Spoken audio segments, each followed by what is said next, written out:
Hello नमस्कार दोस्तों। तो स्वागत है आप सभी का एक बार फिर से इस कोरा कागज सीरीज में। और ये जो कोरा कागज सीरीज है छत्तीसगढ़ सामान्य अध्ययन के लिए चलाई जा रही है, जो कि आपके आगामी एग्जाम जैसे कि आपका एडीओ, एडीआई, आबकारी आरक्षक, एसआई, सीजी पुलिस और भी विभिन्न एग्जाम जैसे कि अमीन पटवारी या सीजीपीएससी के विभिन्न एग्जामों के लिए बहुत ही इंपॉर्टेंट साबित होने वाला है। जैसा कि इस सीरीज के 2 पार्ट में हमने छत्तीसगढ़ का नाम विभिन्न कालों में उसका उल्लेख जहां-जहां पे मिलता है सभी पॉइंट के ऊपर हमने डिस्कस किया, तथा छत्तीसगढ़ का नाम छत्तीसगढ़ कैसे पड़ा इसके बारे में भी हमने डिस्कस किया। आप लोग मोबाइल एप्लीकेशन में जाकर के इसका मॉक टेस्ट लगा सकते हो। उसका लिंक नीचे डिस्क्रिप्शन में आपको दे दिया जाएगा। वहां से आप लोग मॉक टेस्ट लगा लेना, ताकि आप लोगों को ये पता चले कि आपके जो थ्योरिकल फैक्ट है आपको कितने याद हो रहे हैं। ठीक है, पढ़ना तो जरूरी है हम लोगों के लिए, लेकिन पढ़ने से जो ज्यादा जरूरी है फैक्ट को याद रखना। क्योंकि मैं यहाँ पे टू द पॉइंट आपको नोट्स बनवाते चल रहा हूँ। आपके नोट्स आपके पेज या कॉपी में तो रहेंगे, लेकिन साथ ही साथ इसका दिमाग में भी रहना बहुत ही जरूरी है। तो यहां से चलिए शुरू करते हैं। आपको इसमें क्या करना है, यदि आप लोग इस वीडियो को पहली बार देख रहे हैं तो मैं आपको बता दूं, इसमें हम लोग नोट्स बनाते चलते हैं। आपको अपने हिसाब से आप मेरे साथ भी नोट्स बना सकते हैं, या तो इसका स्क्रीनशॉट भी आप लोग रख सकते हो, या तो इसका पीडीएफ आपको हमारे टेलीग्राम चैनल में मिल जाएगा और मोबाइल एप्लीकेशन में मिल जाएगा। दोनों का लिंक नीचे डिस्क्रिप्शन में आपको प्रोवाइड कर दिया गया है। चलिए, तो आज की इस वीडियो में हम जो टॉपिक पढ़ने वाले हैं, ये जो टॉपिक रहेगा छत्तीसगढ़ राज्य का गठन। छत्तीसगढ़ राज्य का गठन। ठीक है, इसमें हम लोग छत्तीसगढ़ राज्य का गठन यहाँ पे हम लोग देखने वाले हैं। ये वीडियो थोड़ा सा लंबा हो सकता है क्योंकि टॉपिक बहुत बड़ा है। टॉपिक बड़ा होने के कारण इस आपके जो टॉपिक है इसको 2 चरणों में हम लोग पढ़ेंगे। अगर एक ही वीडियो में कवर नहीं होगा तो इसका 2 पार्ट यहाँ पे आपको देखने को मिलेगा। चलिए सबसे पहले समझते हैं। सबसे पहले 1700 आपका 41, 1741 से आगे बढ़ेंगे तो आपको एक डेट याद रखना है। यहाँ पे आपका 1854, और 1854 से आपको यहाँ पे मिल जाएंगे 1947, और 1947 के बाद आपको मिल जाएगा 1 नवंबर सन 2000। ठीक है, यहाँ पे हम लोग समझते जाते हैं क्या हमें नोट करना है, क्या हम लोगों को देखना है। 1741 के पहले छत्तीसगढ़ में आपके कलचुरियों का शासन था, लेकिन 1741 में छत्तीसगढ़ में मराठा शासन यहाँ पे लागू हो जाता है। और जब मराठा जाएंगे तब आपके 1854 में कौन आएंगे, आपके अंग्रेज आएंगे। यानी कि 1854 से छत्तीसगढ़ में ब्रिटिश शासन लागू हो जाता है। किसकी शुरुआत होगी, आपके ब्रिटिश शासन की यहाँ पे शुरुआत होगी। और जब अंग्रेज चले जाएंगे 1947 में, वो भी आपकी 15 अगस्त 1947 में, तो यहाँ पे भारत को क्या हो जाएगा, आजाद हो जाएगा। तो यहाँ पे क्या होगा, आपका भारत स्वतंत्र हो जाएगा। और स्वतंत्रता के आपके बाद 1 नवंबर सन 2000 को यहाँ पे छत्तीसगढ़ राज्य का गठन होगा। ठीक है, छत्तीसगढ़ राज्य का देश में 26वें क्रम के रूप में यहाँ पे गठन किया जाएगा। तो इस पूरे टाइमलाइन को समझने के लिए हम सबसे पहले इस टाइमलाइन को 2 चरणों में डिवाइड करते हैं। इसके पहले चरण में हम लोग पढ़ेंगे, पहले चरण में हम लोग क्या देखेंगे, तो इसके पहले चरण में हम लोग समझेंगे कि यहां से स्टार्ट करेंगे 2 नवंबर 1861, 2 नवंबर 1861। इसके बाद इसमें आगे बढ़ेंगे तो बीच में हमें मिलेगा 1947, और इससे आगे मिलेंगे तो आपको एक डेट याद रखना है, 1 नवंबर 1956। ठीक है, अभी मैं पृष्ठभूमि तैयार कर रहा हूं, अभी आपको यहाँ पे टेंशन लेने की जरूरत नहीं है, आपको यहाँ पे नोट करते जाना है। ये इसका पहला चरण होगा। यहाँ पे हम लोग स्टार्ट करेंगे 2 नवंबर 1861 से। उसके बाद हम लोग भारत को आजाद कराएंगे और आजाद करने के बाद हम लोग 1 नवंबर 1956 को मध्य प्रदेश की स्थापना कर देंगे। ठीक है, पूरा टाइमलाइन आपको मिलेगा, सारा नोट्स यहाँ पे आपको मिल जाएगा। चलिए, इसके दूसरे चरण में हम लोग पढ़ेंगे जब आपका मध्य प्रदेश का गठन होगा तो मध्य प्रदेश के अंतर्गत छत्तीसगढ़ को शामिल किया जाएगा। तो इसके दूसरे चरण की शुरुआत हम लोग कहां से करेंगे? तो दूसरे चरण की शुरुआत हम लोग 1 नवंबर के बाद 1 नवंबर 1956 से आगे बढ़ेंगे और इसको हम लोग कहां पे ले जाएंगे? तो 1 नवंबर 2000 को ले जाएंगे और 1 नवंबर 2000 तक ही हमें पहुंचना है, क्योंकि हम लोग जो टॉपिक पढ़ रहे हैं ये हम लोग का क्या है आपका? तो छत्तीसगढ़ राज्य का गठन करना। और गठन कब होगा आपके? 1 नवंबर सन 2000 को होगा। तो अब बारी बारी से हम लोग एक एक पॉइंट को टाइमलाइन की मदद से समझते जाते हैं और सभी फैक्ट है। थोड़ा सा यहाँ पे आपको कहानी आपको यहाँ पे समझना होगा कि किस प्रकार से छत्तीसगढ़ राज्य का गठन होता है। चलिए, इसमें पूरी तरह से समझेंगे हम लोग, छत्तीसगढ़ राज्य का गठन समझेंगे। सबसे पहला जो डेट लेंगे ये आपका क्या है? तो ये जो डेट है आपका 2 नवंबर 1861। इसमें क्या होता है? तो इसमें मध्य प्रांत का गठन होता है।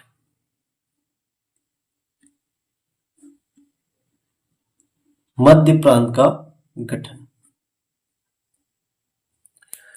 मध्य प्रांत के गठन के बाद इसमें हम लोग समझेंगे सबसे पहले इसमें कौन कौन से क्षेत्र शामिल थे, यानी कि शामिल क्षेत्रों को हम लोगों को देखना है। ठीक है, शामिल क्षेत्र में यहाँ पे आपके महाराष्ट्र, मध्य प्रदेश और आपका छत्तीसगढ़, इन तीनों के कुछ क्षेत्र यहाँ पे शामिल थे। इसकी राजधानी अगर देखेंगे मध्य प्रांत की, तो मध्य प्रांत की जो राजधानी थी ये क्या थी आपकी? तो यहाँ पे नागपुर। राजधानी यहाँ पे नागपुर थी। अब यहाँ से हम लोग बात करेंगे जो छत्तीसगढ़ मध्य प्रांत में शामिल था, तो इस छत्तीसगढ़ में इस समय कुल कितने जिले थे इसके बारे में हम लोग बात करेंगे। ठीक है, तो छत्तीसगढ़ के जिलों के बारे में बात करेंगे तो आपके 2 नवंबर 1861 को छत्तीसगढ़ में 2 जिले बनाए जाते हैं। पहला जिला आपको पता है कौन सा? आपका रायपुर। और दूसरा जिला कौन सा? आपका बिलासपुर। ठीक है, ये 2 जिले आपको यहाँ पे कब मिल जाएंगे? 1861 में मिल जाएंगे। एक नोट यहाँ पे आप लोग लिखोगे, क्योंकि आप लोग पढ़ते हो कि छत्तीसगढ़ में यहाँ पे आपके 3 जिले थे, एक रायपुर, बिलासपुर और एक संबलपुर पढ़ते हो। लेकिन अभी संबलपुर आपका छत्तीसगढ़ में शामिल नहीं हुआ है। 1861 में जो संबलपुर है, इस संबलपुर को जिला तो बनाया गया। क्या बनाया गया? जिला बनाया गया। लेकिन ये जो संबलपुर है ये अभी बंगाल प्रांत के अधीन था। ठीक है, यह बंगाल प्रांत का हिस्सा था। तो ये बंगाल प्रांत का हिस्सा यहाँ पे लिख लोगे नोट करके कि 1861 में संबलपुर को यहाँ पे जिला बनाया जाता है, लेकिन ये किसका हिस्सा था? आपके बंगाल प्रांत का हिस्सा था। और इसको आपके आगे हम लोग पढ़ेंगे। मैं लिख देता हूं यहाँ पे 1862 में मध्य प्रांत में शामिल किया जाता है। कहाँ पे शामिल किया जाएगा? मध्य प्रांत में शामिल किया जाएगा और ये छत्तीसगढ़ के तीसरे जिले के रूप में यहाँ पे आपको मिल जाएगा। ठीक है, तो चलिए अगला जो टाइम लाइन है उसमें हम लोग आते हैं। यहाँ से मैं एक पहले लाइन खींच देता हूँ। अगला टाइम लाइन आपको देखना है। यहाँ से आपके 1862 अगला जो टाइम लाइन होगा 1862 में पहला एक पॉइंट यहाँ पे ऐड करोगे कि यहाँ पे संबलपुर जो है ये छत्तीसगढ़ का तीसरा जिला बना। संबलपुर को बंगाल प्रांत से कहां पे लाया गया? तो मध्य प्रांत में लाया गया। कहां पे? आपके मध्य प्रांत में शामिल किया गया। और मध्य प्रांत में शामिल करने के पश्चात यहाँ पे मध्य प्रांत का पुनर्गठन हुआ। मध्य प्रांत का पुनर्गठन हुआ और मध्य प्रांत के पुनर्गठन के पश्चात मध्य प्रांत में यहाँ पे 4 संभाग बनाए गए। कितने संभाग बनाए गए? 4 संभाग बनाए गए। इन 4 संभाग में कौन कौन से संभाग थे? तो पहला जो संभाग था ये क्या था आपका? नागपुर। नागपुर के बाद जो दूसरा संभाग था ये कौन सा संभाग था आपका? छत्तीसगढ़। कौन सा संभाग था आपका? छत्तीसगढ़ संभाग था। और छत्तीसगढ़ संभाग के बाद यहाँ पे आपका अगला जो संभाग था ये क्या था आपका? नेरबुड्डा। ठीक है, नेरबुड्डा यहाँ पे आप लोग लिखोगे, ब्रैकेट में लिखोगे नर्मदा। क्या लिखोगे? नर्मदा। उसके बाद जो अगला संभाग था ये क्या था आपका? जबलपुर था। क्या था आपका? जबलपुर। तो ये मध्य प्रांत का फिर से पुनर्गठन किया गया 1862 में और 4 संभाग बनाए गए। इन 4 संभाग में आपके नागपुर, छत्तीसगढ़ और यहाँ पे आपका नेरबुड्डा और जबलपुर शामिल थे। हम लोग छत्तीसगढ़ का इतिहास पढ़ रहे हैं लेकिन थोड़ा सा पृष्ठभूमि आप लोगों के लिए जानना जरूरी है क्योंकि यह एक कहानी के तौर पे आप लोग यहाँ पे समझोगे जिससे आपको याद रखने में आसानी होगी। अब यहाँ पे अगर देखेंगे तो 4 संभाग के अंतर्गत इस समय आपके कुल 17 जिले थे। कितने जिले थे? 17 जिले। कहाँ पे आपके? तो मध्य प्रांत में। अब अगर देखेंगे तो नागपुर में आपके 17 में से 5 जिले नागपुर में और 17 में से 3 जिले आपके छत्तीसगढ़ में। उसके बाद नेरबुड्डा में 4 जिले और जबलपुर में आपको 5 जिले मिल जाएंगे। सबका जोड़ बिठाएंगे तो टोटल कितने जिले मिल जाएंगे हम लोग को? 17 जिला यहाँ पे हम लोग को देखने को मिल जाएगा। ठीक है, तो यहां से ये 17 जिले हो जाएंगे और 17 में से 3 जिले आपके छत्तीसगढ़ में। 1862 की स्थिति में छत्तीसगढ़ में कौन कौन से जिले थे? तो छत्तीसगढ़ में जिले अलग से आप लोग नोट कर लोगे। 1862 में छत्तीसगढ़ में जिले कौन कौन से? तो 3 जिले थे। इन 3 जिलों में कौन कौन शामिल? तो पहला तो आपको पता है कौन सा होगा आपका? रायपुर। दूसरा क्या होगा आपका? बिलासपुर। और बिलासपुर के बाद जो तीसरा जिला है ये कौन सा हो जाएगा आपका? संबलपुर हो जाएगा। कौन हो जाएगा? संबलपुर। यहां से एक पॉइंट और लिखवा दे रहा हूं, हालांकि छत्तीसगढ़ के लिए इंपॉर्टेंट नहीं है। इसमें जो 17 जिले हैं आपके एक टाइमलाइन लिखोगे 1864 में। 1864 में एक और जिला यहाँ पे ऐड किया जाता है। इस प्रकार टोटल जिले की संख्या कितनी हो जाएगी आपकी? 18 हो जाएगी। कहाँ पे? आपके मध्य प्रांत में। कहाँ पे? आपके मध्य प्रांत में हो जाएगी। अब हम लोग देख रहे हैं कि 1862 में छत्तीसगढ़ को स्वतंत्र संभाग का दर्जा मिला है। छत्तीसगढ़ को स्वतंत्र संभाग का दर्जा। तो ये क्वेश्चन कई बार पूछ चुका है। स्वतंत्र संभाग का दर्जा इसलिए आपको याद रखना है कब मिला है? तो आपके 1862 में मिला है। कब मिला है? 1862। अब जब संभाग बनेगा तो इसका एक मुख्यालय होगा। तो मुख्यालय हम लोग किसको बनाएंगे? मुख्यालय यहाँ पे तो रायपुर बन जाएगा। क्या बन जाएगा? रायपुर बन जाएगा। और जब यहाँ पे मुख्यालय बनेगा, मध्य प्रांत का पुनर्गठन होगा तो मध्य प्रांत में हम लोग क्या करेंगे? तो यहाँ पे चीफ कमिश्नर नियुक्त करेंगे। क्या नियुक्त करेंगे? चीफ कमिश्नर यहाँ पे नियुक्त करेंगे। तो चीफ कमिश्नर नियुक्त करेंगे लेकिन आपके सभी संभाग में यहाँ पे कमिश्नर नियुक्त किया जाएगा। क्या नियुक्त किया जाएगा? यहाँ पे कमिश्नर। तो इस प्रकार से आप लोग नोट करके लिखोगे कि छत्तीसगढ़ का प्रथम कमिश्नर कौन था? छत्तीसगढ़ का प्रथम कमिश्नर कौन था? तो आप लोग बार बार पढ़ते हो। कौन था आपका? चार्ल्स सी इलियट। चार्ल्स सी इलियट। चार्ल्स सी इलियट। ठीक है, तो ये नाम आप लोग याद रखोगे। चार्ल्स सी इलियट यहाँ पे क्या थे? आपके छत्तीसगढ़ के यहाँ पे प्रथम कमिश्नर थे। यानी कि छत्तीसगढ़ जो संभाग बना था उसके प्रथम कमिश्नर कौन थे? आपके चार्ल्स सी इलियट थे। और जो 3 जिले थे कौन कौन से आपके? रायपुर, बिलासपुर और संबलपुर। तो यहाँ पे डिप्टी कमिश्नर नियुक्त किया गया था। क्या नियुक्त किया गया था? Deputy commissioner. देखिए एक बार फिर समझिए व्यवस्था को। मध्य प्रांत में आपके चीफ कमिश्नर, छत्तीसगढ़ में आपके कमिश्नर और यहाँ पे आपके रायपुर, बिलासपुर और संबलपुर में 3 डिप्टी कमिश्नर।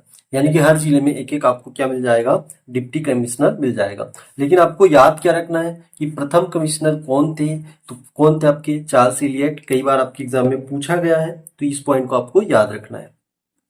इसके बाद आपको अगला जो टाइमलाइन यहाँ पे देखना है, अगला टाइमलाइन क्या हो जाएगा आपका 1903।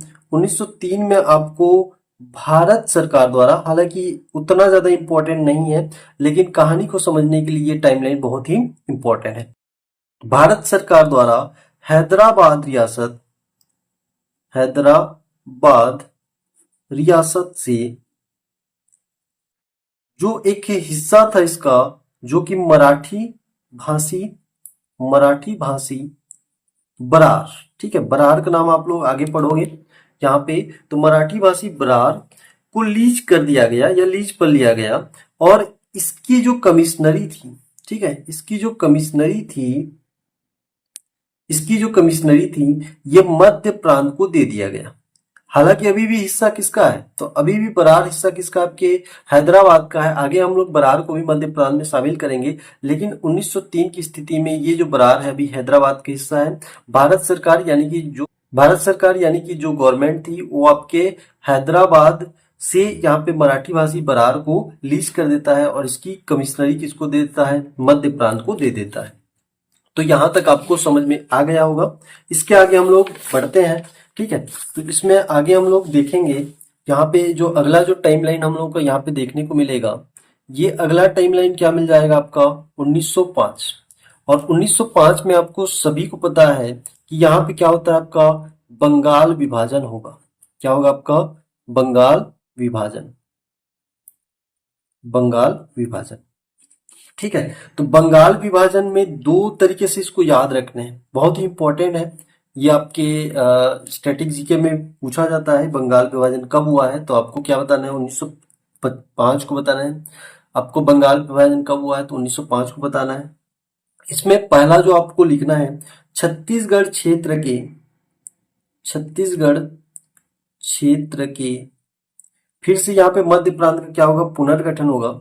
यानी कि छत्तीसगढ़ क्षेत्र के 5 जो रियासत होंगे, जो उड़िया भाषी रियासत थे, यानी कि संबलपुर जिले के, ठीक है, 5 रियासत कहाँ चले जाएंगे, तो बंगाल प्रांत को दे दिया जाएगा। किसको दे दिया जाएगा, बंगाल प्रांत को दे दिया जाएगा। यानी कि बंगाल प्रांत में ये क्या हो जाएंगे, शामिल हो जाएंगे। कब हो जाएंगे आपके, तो यहाँ पे 1905 में जब बंगाल विभाजन किया जाएगा।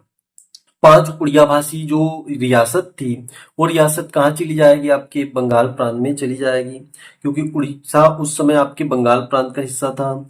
और बंगाल प्रांत से नागपुर वाला, छोटा नागपुर वाला जो क्षेत्र है, वहां से हम लोग क्या करेंगे, 5 रियासत छत्तीसगढ़ में शामिल करेंगे। तो बंगाल प्रांत से 5 रियासत छत्तीसगढ़ में शामिल,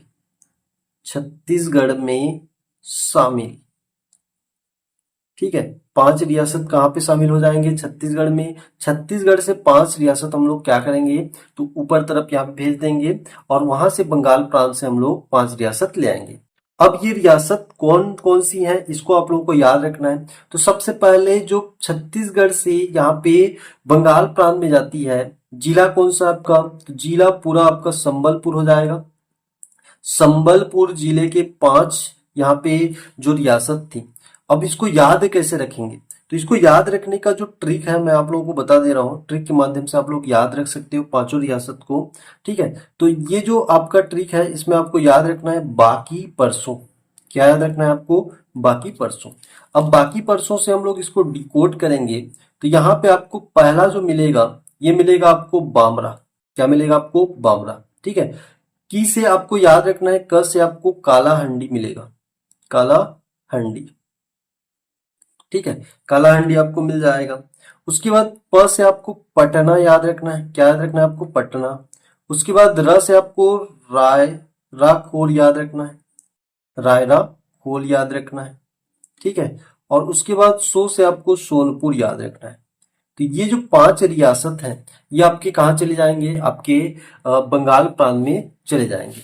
उसके बाद आपके बंगाल प्रांत से 5 देसी रियासत यहाँ पे छत्तीसगढ़ में शामिल होंगे।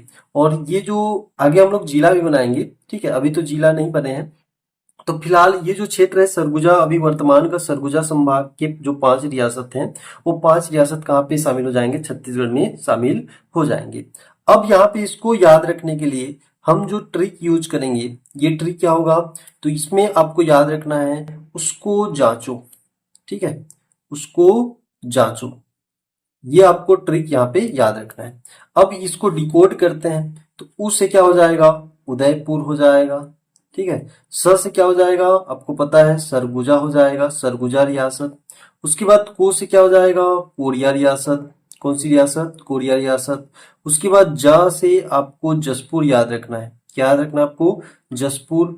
और यहाँ पे च से आपको चांग बखार याद रखना है, क्या याद रखना है आपको, चांग बखार रियासत, ठीक है। तो इस प्रकार से आपको ये पांचों रियासत इधर से भी याद होने चाहिए और इधर से भी आपको याद होने चाहिए, क्योंकि आपके एग्जाम में यहाँ पे क्वेश्चन पूछा जाता है।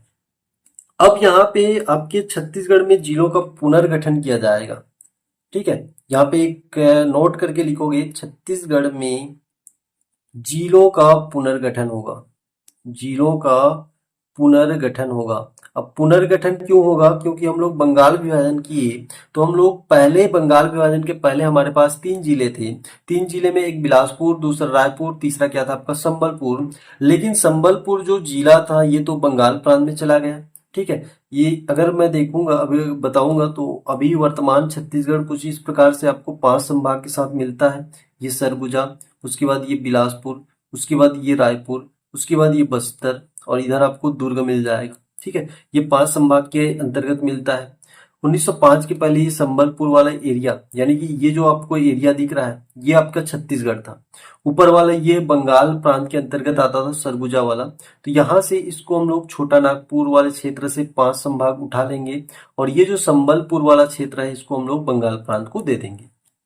तो आपको छत्तीसगढ़ वर्तमान में कुछ इस प्रकार से आपको देखने को मिल जाएगा, ठीक है। तो ये चीज आपको समझ में आ गई होगी।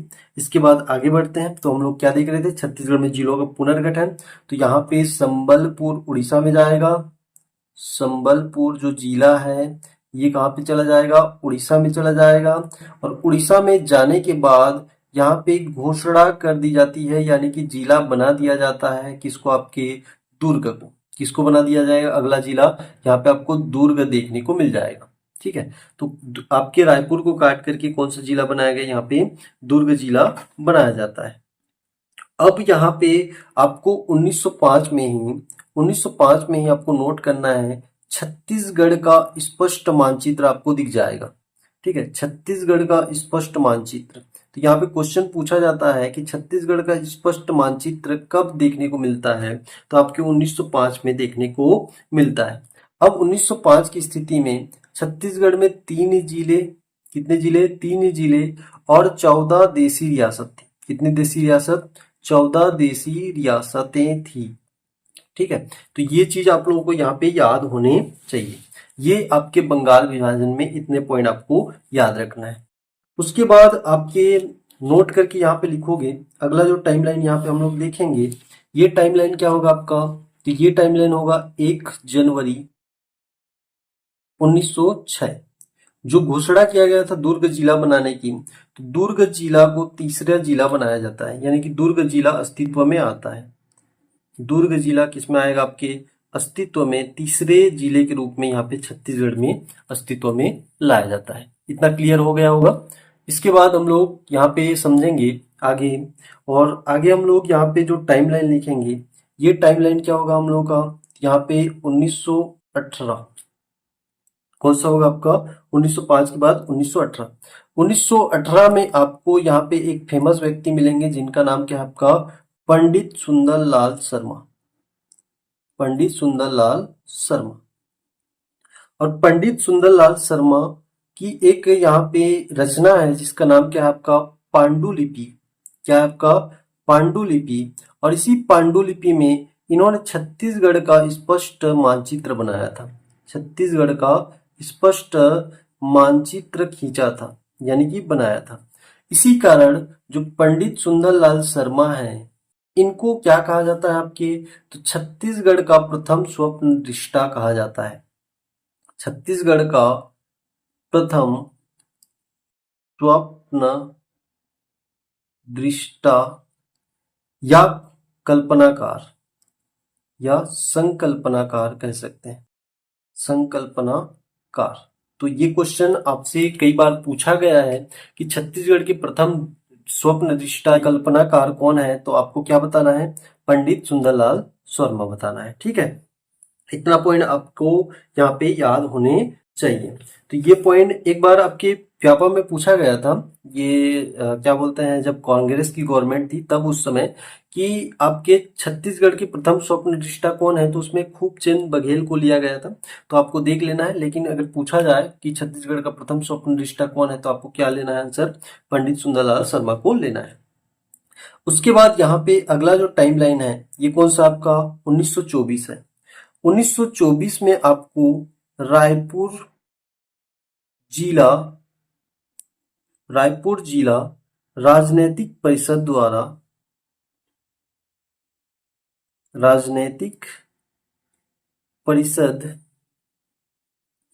राजनीतिक परिषद द्वारा सर्वप्रथम, ठीक है, मध्य प्रांत के समक्ष, किसके समक्ष, मध्य प्रांत, क्योंकि अभी भी छत्तीसगढ़ किसका हिस्सा है, मध्य प्रांत का हिस्सा है, तो मध्य प्रांत के समक्ष सर्वप्रथम सर्वप्रथम पृथक छत्तीसगढ़ की मांग की गई थी। पृथक छत्तीसगढ़ की मांग, तो आपसे क्वेश्चन पूछा जाएगा पृथक छत्तीसगढ़ की मांग सर्वप्रथम कब की गई थी, तो 1924 में, किसके द्वारा, तो रायपुर जिला राजनीतिक परिषद के द्वारा किया गया था। ठीक है, इतना पॉइंट यहाँ पे आपको इसमें याद रखना है। अब उसके बाद जो अगला टाइमलाइन आपको याद रखना है 1925 में याद रखना है। ठीक है, कहानी के तौर पे आपको समझते जाना है, और इसमें आपको लिखना है छत्तीसगढ़ छत्तीसगढ़ सुधी संघ, छत्तीसगढ़ सुधी संघ, और छत्तीसगढ़ सुधी संघ के द्वारा यहाँ पे जो राजाएं थी, ठीक है, राजाओं, इनके साथ में जमींदारों, और इनके साथ में आपके माल गुजारों, इनके साथ में आपके जो गोटिया थे, और इनके साथ में आपके जो वकील थे, सभी के द्वारा मिल करके यहाँ पे एक संघ की स्थापना की जाती है, जिसका नाम क्या रखा जाता है आपका, छत्तीसगढ़ सुधी संघ रखा जाता है। और इसके जो प्रधानमंत्री बनाए जाते हैं, ठीक है, इसके जो प्रधानमंत्री, ये बहुत ही इंपॉर्टेंट है, इसको आपको याद रखना है। प्रधानमंत्री किसको रखा जाता है यहाँ पे, तो पंडित शिवदास पांडे,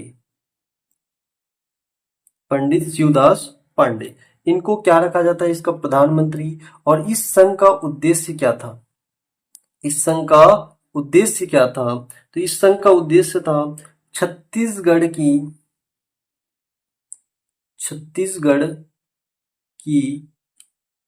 पृथक छत्तीसगढ़ की पृथक राष्ट्रीय पहचान कराना, यानी कि छत्तीसगढ़ का अपना एक अलग से यहाँ पे पहचान कराना, राष्ट्रीय पहचान कराना, ये इस संघ का क्या था, आपका उद्देश्य था। इतना पॉइंट यहाँ पे आपको नोट करके रखना है। ठीक है, तो 1925 तक पहुंच गए हैं हम लोग को, 1956 तक यहाँ पे आज के इस वीडियो में देखना है। वीडियो थोड़ा सा लंबा होगा, लेकिन आपको पेशेंस बनाए रखना है, पेशेंस आपके लिए बहुत ही इंपॉर्टेंट है। ठीक है, और अगर वीडियो आपको समझ में आ रहा है तो आपको वीडियो को लाइक करना है। आपके आपके एक लाइक से हमें बहुत सारा मोटिवेशन मिलता है, हम लोग आपके लिए मेहनत कर रहे हैं, तो आप लोगों का भी हक बनता है कि आप लोग यहाँ पे अपना लाइक, कमेंट, और यहाँ पे आप लोग चैनल में नए हैं तो चैनल को सब्सक्राइब भी कर सकते हैं। ठीक है, चलिए, उसके बाद 1925 के बाद अगला जो डेट आप लोगों को मिलेगा, ये कब मिल जाएगा, 1936 में मिल जाएगा। 1936 में आपको क्या मिलेगा, तो यहाँ पे डेट याद रखना है 24 अक्टूबर, कब आपके 24 अक्टूबर 1936 को, कब आपके 24 अक्टूबर 1936 को, यहाँ पे इंपॉर्टेंट डेट है, आपको याद रखना है कि बरार का क्या हो जाता है, बरार का मध्य प्रांत में विलय हो जाता है, बरार का मध्य प्रांत में विलय, यानी कि यहाँ पे अब जो मध्य प्रांत है वो मध्य प्रांत नहीं रह गया, बल्कि क्या कहलाएगा, मध्य प्रांत एवं बरार कहलाएगा। तो यहाँ पे हम लोग नोट करके लिख देते हैं कि इसका जो नया नाम हो जाएगा, क्या हो जाएगा, मध्य प्रांत एवं बरार, मध्य प्रांत एवं बरार हो जाएगा। ठीक है, मध्य प्रांत एवं बरार। तो यहाँ पे क्वेश्चन पूछा जाता है कि छत्तीसगढ़ किसका हिस्सा है, तो मध्य प्रांत एवं बरार का हिस्सा है। टाइम लाइन दिया जाता है कि आपके सन इतने से इतने तक किसका हिस्सा था, तो आपको पता चल गया 1936 से पहले जो छत्तीसगढ़ था वो केवल मध्य प्रांत का हिस्सा था, लेकिन 1936 में 24 अक्टूबर 1936 में बरार को मध्य प्रांत में शामिल कर लिया जाता है। इसलिए अब जो छत्तीसगढ़ होगा वो किसका हिस्सा हो जाएगा, आपके मध्य प्रांत एवं बरार का हिस्सा हो जाएगा। अब यहाँ पे जब मध्य प्रांत एवं बरार का यहाँ पे विलय किया जाता है, तो इसके पहले मध्य प्रांत में 4 संभाग और 18 जिले यहाँ पे बन चुके थे। लेकिन अब मध्य प्रांत एवं बरार के आ जाने पर यहाँ पे कुल संभाग की संख्या कितनी हो जाएगी, तो कुल संभाग 4 से कितने हो जाएंगे, आपके 5 हो जाएंगे। और 5 में से जिलों की संख्या कितनी हो जाएगी, तो जिलों की संख्या 18 प्लस यहाँ पे 4 जिले और जुड़ेंगे, यानी कि टोटल कितने हो जाएंगे, 22 जिले हो जाएंगे। किसमें, आपके मध्य प्रांत एवं बरार में। छत्तीसगढ़ में अभी भी आपके 3 जिले यहाँ पे बने हुए हैं। चलिए, यहाँ तक आपको समझ में आ गया होगा। अगला जो यहाँ पे हम लोग टाइमलाइन लिखेंगे, आपके 1936 के बाद आपको लिखना है, बहुत ही इंपॉर्टेंट डेट है 1939। और 1939 में यहाँ पे होता है त्रिपुरी अधिवेशन। कांग्रेस का किसका, आपके, तो कांग्रेस का त्रिपुरी अधिवेशन होता है। और ये जो त्रिपुरी अधिवेशन है कहाँ पे होता है, आपके, तो जबलपुर में होता है। कहाँ पे होता है, आपके जबलपुर में होता है। और इस जबलपुर अधिवेशन में कांग्रेस की जो त्रिपुरी अधिवेशन है इसमें कौन आपके, तो पंडित सुंदरलाल शर्मा, पंडित सुंदरलाल शर्मा, पंडित सुंदरलाल शर्मा, पंडित सुंदरलाल शर्मा द्वारा क्या किया जाता है, आपके, तो पृथक छत्तीसगढ़ की मांग रखी जाती है। किसकी, आपके पृथक छत्तीसगढ़ की यहाँ पे मांग रखी जाती है। यहाँ पे कहाँ पे, आपके, तो त्रिपुरी अधिवेशन में। और ये जो मांग रखी गई इसमें आप लोग नोट करके लिखोगे, कांग्रेस अधिवेशन में, कांग्रेस के जितने भी अधिवेशन हुए हैं उस सभी अधिवेशन में पृथक छत्तीसगढ़, पृथक छत्तीसगढ़ हेतु ये पहला मांग था। हेतु पहला या पहली मांग थी। तो इसको आप लोगों को याद रखना है, बहुत ही इंपॉर्टेंट है। डेट कौन सा आपका 1839 नहीं दिख रहा है तो एक बार फिर से लिख रहा हूँ 1839। ठीक है, ये डेट आप लोगों को यहाँ पे याद रखना है। उसके बाद अगला जो डेट है ये कौन सा आपका 1939 के बाद आपको यहाँ पे डेट जो नोट करना है ये कौन सा हो जाएगा, 1947। 1947 को क्या होता है, हमारा भारत देश क्या हो जाता है, आजाद, यानी कि भारत स्वतंत्र हो जाएगा। और हम लोग स्वतंत्र भारत के क्या हो जाएंगे, यहाँ पे हिस्से हो जाएंगे। ठीक है, तो यहाँ पे जो इस कंडीशन में ये क्वेश्चन पूछा जाता है कि स्वतंत्रता के समय छत्तीसगढ़ किसका हिस्सा था, तो अभी भी छत्तीसगढ़ जो है ये किसका हिस्सा, आपके मध्य प्रांत एवं बरार का हिस्सा है। यही क्वेश्चन आपसे पूछा जाता है। यहाँ तक पहुंचने के लिए हमें ये सब कहानी यहाँ पे समझना पड़ा। ठीक है, कि मध्य प्रांत का पुनर्गठन कैसे हुआ, बरार कब शामिल हुआ, छत्तीसगढ़ किसका हिस्सा था, कितने जिले थे, ये सभी क्वेश्चन पूछे जाते हैं। एक बार फिर से देख लेते हैं। स्वतंत्रता के समय अभी छत्तीसगढ़ स्वतंत्र संभाग है किसका, आपके मध्य प्रांत एवं बरार का मुख्यालय रायपुर है। जिलों की संख्या यहाँ पे 3 है। 3 में कौन कौन से आपके, तो एक तो बिलासपुर शॉर्ट में लिख रहा हूँ, दूसरा रायपुर और तीसरा क्या हो जाएगा, दुर्ग। ये तीनों जिले यहाँ पे अभी अस्तित्व में है स्वतंत्रता के समय। तो 2 क्वेश्चन पूछे जाते हैं। स्वतंत्रता के समय छत्तीसगढ़ किसका हिस्सा था, मध्य प्रदेश, मध्य प्रांत एवं बरार का हिस्सा था। स्वतंत्रता के समय छत्तीसगढ़ में कुल कितने जिले थे, तो 3 जिले थे, बिलासपुर, रायपुर और क्या था आपका, दुर्ग था। ठीक है, ये क्लियर हो गया होगा। इसके बाद जो अगला टाइमलाइन यहाँ पे हम लोग लिखेंगे, अगले टाइमलाइन में हम लोग ये लिखेंगे 1 जनवरी 1948। और 1 जनवरी 1948 को आपके छत्तीसगढ़ के जो 14 देशी रियासत थे, 14 देशी रियासतों का विलय होता है। यानी कि इन्होंने मर्जर पर पत्र पर यहाँ पे साइन किया था। तो 14 देशी रियासतों का किसमें विलय हो जाता है, तो भारत संघ में। ठीक है, किसमें विलय हो जाएगा, आपके भारत संघ में यानी कि अभी भी किसका हिस्सा है, मध्य प्रांत का हिस्सा है, मध्य प्रांत एवं बरार। ठीक है, तो मध्य प्रांत एवं बरार जो छत्तीसगढ़ के 14 देशी रियासत थे वो किसका हिस्सा बन जाते हैं, मध्य प्रांत एवं बरार, यानी कि भारत संघ का यहाँ पे हिस्सा बन जाएगा। ठीक है, तो यहाँ तक आपको याद रखना है। वहीं पे अगर बात करें हम लोग 1948 की, तो स्वतंत्रता के समय जब यहाँ पे 14 देशी रियासतों को मिलाया जाता है, तो 1948 के समय छत्तीसगढ़ एक वृहद यहाँ पे बन जाता है। और इसी 1948 में 3 जिलों का गठन किया जाएगा। कितने जिलों का, 3 और जिले बनाए जाएंगे, देशी रियासतों से ही बनाए जाएंगे। तो कौन कौन से, तो ऊपर तरफ आपका सरगुजा, सरगुजा जिला बनेगा। उसके बाद दूसरा कौन सा बनेगा, रायगढ़ जिला बनेगा। और रायगढ़ के बाद कौन बनेगा आपका, तो बस्तर जिला यहाँ पे बन जाएगा। तो ये 1948 में आपके 3 जिले बनाए जाते हैं। कौन कौन से, सरगुजा, रायगढ़ और बस्तर। अब उसके बाद 1948 के बाद आपको सीधे आ जाना है 1953 में। और 1953 में छत्तीसगढ़ के प्रतिनिधियों द्वारा, छत्तीसगढ़ के प्रतिनिधियों द्वारा, छत्तीसगढ़ के प्रतिनिधियों द्वारा यहाँ पे 1953 का दौर आप लोग पॉलिटी में पढ़ोगे या तो हिस्ट्री में पढ़ोगे। एक यहाँ पे आयोग कमेटी का गठन किया जाता है। इस कमेटी का नाम क्या है, तो इस कमेटी का नाम है राज्य पुनर्गठन आयोग। ठीक है, इस कमेटी का नाम क्या है आपका, राज्य पुनर्गठन आयोग है। और इसके अध्यक्ष कौन थे, तो फजल थे। इसलिए इस आपके जो कमेटी है इसको फजल अली आयोग भी कहा जाता है। ठीक है, फजल अली आयोग के नाम से भी जाना जाता है। जिसका गठन किस लिए किया गया था, तो इसका गठन इसलिए किया गया था आपके कि भाषाई आधार पर राज्यों का क्या किया जा सके, पुनर्गठन किया जा सके। भाषाई आधार पर राज्यों का पुनर्गठन किया जा सके, राज्यों का पुनर्गठन किया जा सके। इसके लिए किसकी यहाँ पे कमेटी बनाई गई थी, तो राज्य पुनर्गठन आयोग की कमेटी बनाई गई थी। फजल अली आयोग की यहाँ पे कमेटी बनाई गई थी।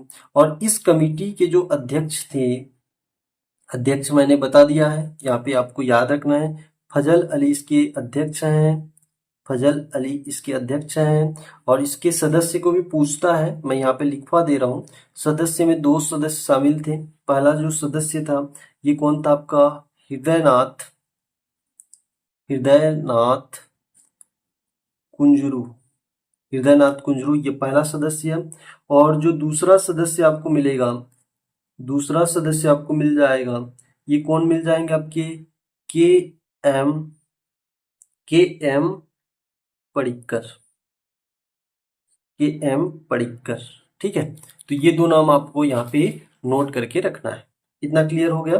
तो इन्होंने फजल अली आयोग के मतलब जो छत्तीसगढ़ की जो भी प्रतिनिधि थे, उन्होंने फजल अली आयोग के समक्ष पृथक छत्तीसगढ़ की मांग रखी। ये कब आपके, तो 1953 में। ठीक है, उसके बाद अगला जो डेट आप लोगों को याद रखना है 1955। और 1955 में यहाँ पे रायपुर विधायक, रायपुर विधायक जिनका नाम क्या था, तो इनका नाम था ठाकुर रामकृष्ण सिंह, ठाकुर राम कृष्ण सिंह। ठीक है, तो ठाकुर रामकृष्ण सिंह द्वारा राज्य स्थापना, राज्य स्थापना के लिए प्रयत्न किया गया, के लिए प्रयत्न किया गया। ठीक है, राज्य की स्थापना के लिए यहाँ पे प्रयत्न किया गया। और रायपुर में अधिवेशन बुलाया गया, रायपुर में अधिवेशन बुलाया गया। ये बहुत ही इंपॉर्टेंट है, इसको हम लोग पढ़ेंगे आगे, आपके आधुनिक इतिहास में पढ़ेंगे, लेकिन यहाँ पे थोड़ा सा देख लेते हैं इस अधिवेशन में कौन कौन शामिल थे। ये क्वेश्चन पूछा जाता है, तो इसमें आपको नोट करना है क्रांति कुमार, क्रांति कुमार भारतीय, क्रांति कुमार भारतीय। उसके बाद यहाँ पे मदन तिवारी, मदन तिवारी, मदन तिवारी के बाद यहाँ पे आपको दशरथ दशरथ लाल चौबे, दशरथ लाल चौबे, और दशरथ लाल चौबे के बाद यहाँ पे कमलनाथ शर्मा, कमलनाथ शर्मा। ठीक है, इनके द्वारा यहाँ पे अधिवेशन कराया जाता है। और जो विधायक थे उनके द्वारा विधानसभा में, कहाँ पे आपके विधानसभा में भी मांग रखी जाती है। विधानसभा में मांग, कौन सा मांग? तो छत्तीसगढ़ के पृथक राज्य हेतु। तो इसलिए नोट करके लिखोगे, क्वेश्चन आपसे पूछा जाता है कि पृथक छत्तीसगढ़ हेतु, पृथक छत्तीसगढ़ हेतु प्रथम विधायी मांग किसके द्वारा की गई? प्रथम विधायी मांग विधानसभा में, यानी कि विधायी मांग किसके द्वारा की गई? तो आपको क्या बताना है? ठाकुर रामकृष्ण सिंह। ये कहाँ के विधायक हैं? तो आपके रायपुर के विधायक हैं। इतना पॉइंट इसमें आपको याद रखना है। उसके बाद अगला जो यहाँ पे टाइमलाइन हम लोग आगे पढ़ेंगे, ठीक है। तो इस टाइमलाइन में जो अगला टाइमलाइन है आपका, ये क्या है आपका? तो यहाँ पे नोट करके लिखोगे 28 जनवरी। देखिए भाई, सभी डेट आपको यहाँ पे याद करने पड़ेंगे, तभी आपको यहाँ पे कहानी क्लियर होगा। बहुत सारे क्वेश्चन इस टॉपिक से पूछे जाते हैं। और 28 जनवरी यहाँ पे 1956 को राजनांदगांव सम्मेलन होता है। राजनांदगांव सम्मेलन। और इस राजनांदगांव सम्मेलन में यहाँ पे छत्तीसगढ़ महासभा का गठन किया जाता है। छत्तीसगढ़ महासभा का गठन, यहाँ पे छत्तीसगढ़ महासभा का गठन किया जाता है कब आपके? तो यहाँ पे 28 जनवरी 1956 को। और इस सम्मेलन की जो अध्यक्षता है, ये कौन करते हैं आपके? डॉक्टर खूबचंद बघेल। डॉक्टर खूबचंद बघेल, ठीक है। तो यहाँ पे लिखोगे खूबचंद बघेल। इनके द्वारा इस सम्मेलन की अध्यक्षता की जाती है। और एक छत्तीसगढ़ पृथक राज्य के हेतु यहाँ पे छत्तीसगढ़ महासभा का भी गठन किया जाता है, जिसमें आपके इस जो छत्तीसगढ़ महासभा है, इसके अध्यक्ष किसको बनाए जाते हैं? तो अध्यक्ष आपके रहेंगे डॉक्टर खूबचंद बघेल। डॉक्टर खूबचंद बघेल। कई बार क्वेश्चन पूछा गया है आपसे कि छत्तीसगढ़ महासभा का गठन किसके द्वारा किया गया है या इसके अध्यक्ष कौन है? तो डॉक्टर खूबचंद बघेल आपको याद रखना है। फिर इसमें एक महासचिव होगा, तो महासचिव का नाम भी आपको याद रखना है। महासचिव कौन है आपके? तो दशरथ लाल चौबे। दशरथ लाल चौबे, ठीक है। ये कौन होंगे? आपके महासचिव होंगे। महासचिव के बाद आपके संयुक्त सचिव बनाए जाएंगे।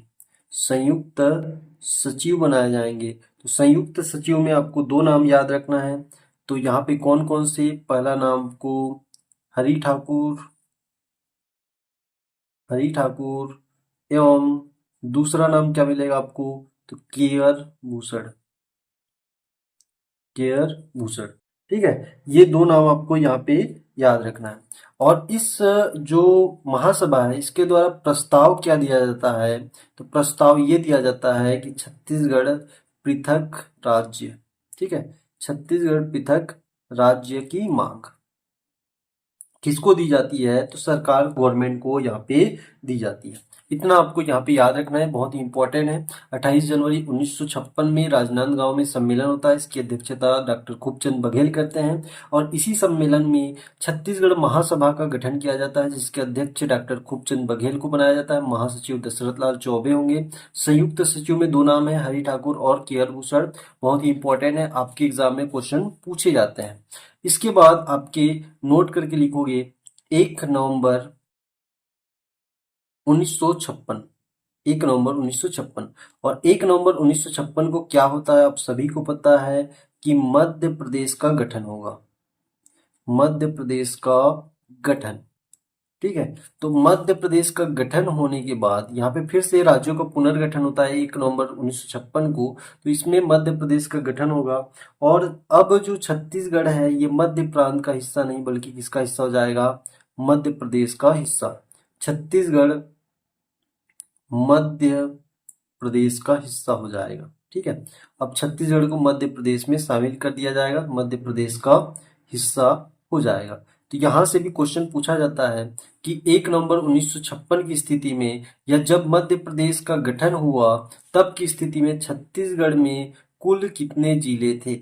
अब इसको आपको कमेंट बॉक्स में बताना है। ठीक है, कुल छत्तीसगढ़ में कितने जिले थे इसको आपको कमेंट बॉक्स में बताना है। यहाँ पे आप लोग पढ़े हो, वीडियो को देखे हो तो आपको आंसर पता होगा, तो इसको आप लोग कमेंट बॉक्स में बताइए। यह वीडियो कैसा लगा इसको भी आप लोग अपने कमेंट बॉक्स में बता सकते हैं, या इसमें और किसी प्रकार की सुधार करनी है उसका भी सुझाव आप लोग दे सकते हैं। उसके लिए बिल्कुल हम लोग तैयार हैं। एक बार मैं आपको रिवाइज करा देता हूँ इसमें हम लोग क्या क्या पढ़ चुके हैं। तो हम लोग पढ़ क्या रहे थे, आपके छत्तीसगढ़ राज्य का गठन पढ़ रहे थे। बहुत ही लंबा टॉपिक है इसलिए इसको मैंने 2 पार्ट में यहाँ पे लेकर के आऊंगा। सबसे पहले हम लोग 1741 में मराठा शासन लागू कर देंगे, 1854 में ब्रिटिश शासन लागू हो जाएगा, 1947 में भारत स्वतंत्र हो जाएगा और 1 नवंबर 2000 को छत्तीसगढ़ राज्य का गठन देश के 26वें राज्य के रूप में कर देंगे। पहले चरण में हम लोग 2 नवंबर से 1861 से 1947 और उसके बाद 1 नवंबर 1956 तक पढ़ेंगे, जहाँ पे आज की वीडियो में हमने पढ़ा यानी कि मध्य प्रदेश का गठन करेंगे। मध्य प्रदेश के गठन होने के बाद छत्तीसगढ़ का गठन कैसे होता है इसको हम लोग कल के वीडियो में समझेंगे। 2 नवंबर 1861 को मध्य प्रांत का गठन होता है। इसमें 3 क्षेत्र शामिल थे यानी कि 3 राज्यों के कुछ क्षेत्र शामिल थे, महाराष्ट्र, मध्य प्रदेश और छत्तीसगढ़। अब इसकी राजधानी नागपुर रखी गई थी। छत्तीसगढ़ में इस समय जिले 2 बनाए गए थे, एक रायपुर, दूसरा क्या आपका बिलासपुर। संबलपुर 1861 में ही जिला बना था, चूंकि इसको हम लोग इसलिए जानना है क्योंकि आपके 1861 की स्थिति में छत्तीसगढ़ में केवल 2 जिले थे, उसके बाद 1862 में 3 जिले हो जाते हैं, जिसमें संबलपुर को बंगाल प्रांत से छत्तीसगढ़ में शामिल किया जाता है।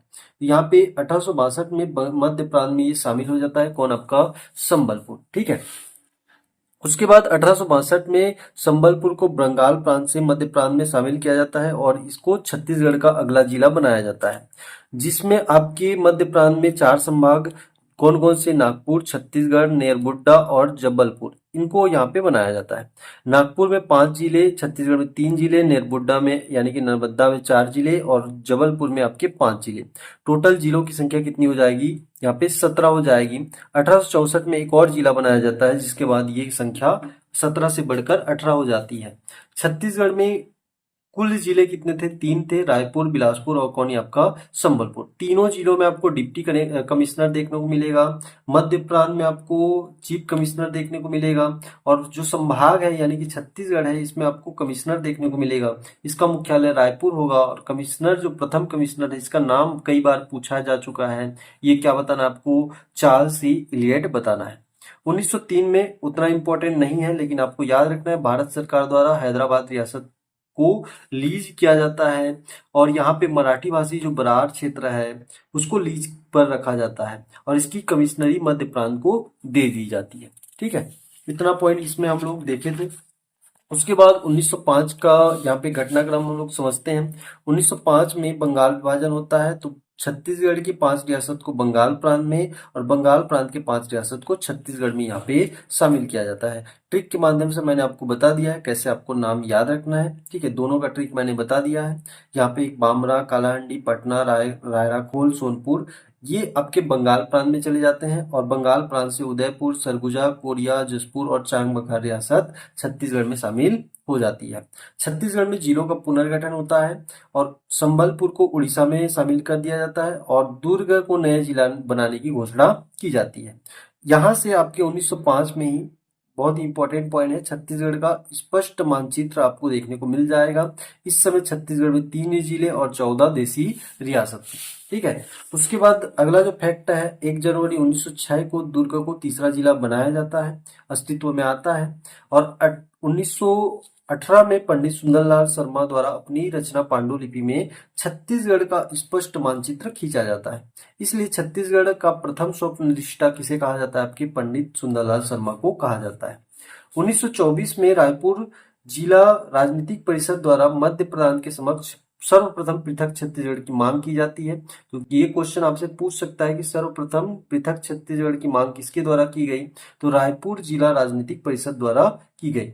1925 में छत्तीसगढ़ सूदी संघ की स्थापना की जाती है और ये स्थापना किसके द्वारा? राजाओं, जमींदारों, मालगुजारों, गोटिया और वकीलों द्वारा मिलकर की जाती है। इसका जो प्रधानमंत्री यानी कि नेता जो होगा वो कौन होंगे? आपके पंडित शिवदास पांडे होंगे। उसके बाद इसका उद्देश्य था छत्तीसगढ़ का जो पृथक राष्ट्रीय पहचान दिलाना, देश में आपकी पृथक राष्ट्रीय पहचान दिलाना इसका मेन उद्देश्य था। इतना क्लियर। 25 के बाद 1936 में आ जाएंगे और 1936 में 24 अक्टूबर 1936 को बरार जो क्षेत्र था उसको मध्य प्रांत में शामिल किया जाता है और नया नाम क्या हो जाएगा? बरार एवं मध्य प्रांत एवं बरार हो जाएगा, जिसमें कुल 5 संभाग और जिलों की संख्या 22 हो गई थी। 1939 बहुत ही इंपॉर्टेंट है। त्रिपुरी अधिवेशन में पंडित सुंदरलाल शर्मा द्वारा पृथक छत्तीसगढ़ की मांग की गई थी। तो कांग्रेस के वार्षिक अधिवेशन में पृथक छत्तीसगढ़ हेतु ये पहला मांग था। 1947 में भारत आजाद होता है। छत्तीसगढ़ इस समय मध्य प्रदेश एवं बरार का हिस्सा होता है और 3 जिलों के साथ यहाँ पे आपको छत्तीसगढ़ मिलेगा। 1 जनवरी 1948 को 14 देशी रियासतों का विलय होता है, किसमें? आपके भारत संघ में। और ये जो भारत संघ में आपके मध्य प्रदेश एवं बरार का हिस्सा ये देशी रियासत हो जाती है। 1948 में ही 3 जिले बनाए जाते हैं। ऊपर तरफ आपको सरगुजा, उसके बाद रायगढ़, उसके बाद बस्तर, ये तीनों रियासतों को आपका जिला बनाया जाता है। 1953 में फजल अली आयोग यानी कि राज्य पुनर्गठन आयोग के समक्ष छत्तीसगढ़ के प्रतिनिधियों द्वारा भाषाई आधार पर छत्तीसगढ़ को पृथक राज्य बनाने की मांग की गई और इसमें जो सदस्य थे, सदस्य में हृदय नाथ कुंजरू और के.एम. पडिक्कर थे और इसके अध्यक्ष कौन थे? आपके फजल अली थी इस आयोग के, ठीक है, इस कमेटी के। 1955 में रायपुर विधायक ठाकुर रामकृष्ण सिंह द्वारा राज्य स्थापना के लिए प्रथम प्रयास किया गया और रायपुर अधिवेशन में इतने यहाँ पे शामिल थे क्रांति कुमार भारती, मदन तिवारी, दशरथ लाल चौबे और कमलनाथ शर्मा। और इनके द्वारा विधानसभा में छत्तीसगढ़ पृथक मांग की जाती है। तो ये पहला प्रयास था, यानी कि प्रथम प्रयास था पृथक छत्तीसगढ़ हेतु, प्रथम विधायी मांग था। ये पॉइंट आपको यहाँ पे नोट करके रखना है। इसके बाद आगे देखेंगे तो आगे आपको समझ में आएगा। 28 जनवरी 1956 को राजनांदगांव में सम्मेलन होता है जिसकी अध्यक्षता डॉक्टर खूबचंद बघेल करते हैं और यहाँ पे छत्तीसगढ़ महासभा का गठन किया जाता है, जिसके अध्यक्ष भी कौन होंगे? डॉक्टर खूबचंद बघेल होंगे। महासचिव में दशरथ लाल चौबे हैं, संयुक्त सचिव में हरि ठाकुर और केयर भूषण हैं और इन्होंने प्रस्ताव दिया भारत सरकार की समक्ष कि छत्तीसगढ़ पृथक राज्य बनाया जाए। अब 1 नवंबर 1956 को मध्य प्रदेश राज्य का गठन होता है और छत्तीसगढ़ को किसमें शामिल कर दिया जाता है? मध्य प्रदेश में शामिल कर दिया जाता है। तो इस वीडियो में हमने यहाँ तक समझा मध्य प्रदेश के गठन तक। कल के वीडियो में हम लोग छत्तीसगढ़ का यहाँ पे गठन करेंगे, कौन कौन से प्रावधान के तहत छत्तीसगढ़ का गठन हुआ है इसको भी हम लोग समझेंगे। तो बहुत ही इंपॉर्टेंट यहाँ पे वीडियो लेक्चर होने वाला है। वीडियो थोड़ा सा लंबा बना है लेकिन ये काफी इंपॉर्टेंट है, इंफॉर्मेटिव वीडियो है। तो वीडियो में आप लोग बने रहिए। यदि आपको वीडियो पसंद आया तो आप वीडियो को लाइक कीजिए, इससे हमें मोटिवेशन मिलता है। वीडियो में कमेंट कीजिए, ठीक है। तो मिलते हैं नेक्स्ट वीडियो में, तब तक के लिए धन्यवाद। जय हिंद, जय भारत, जय छत्तीसगढ़।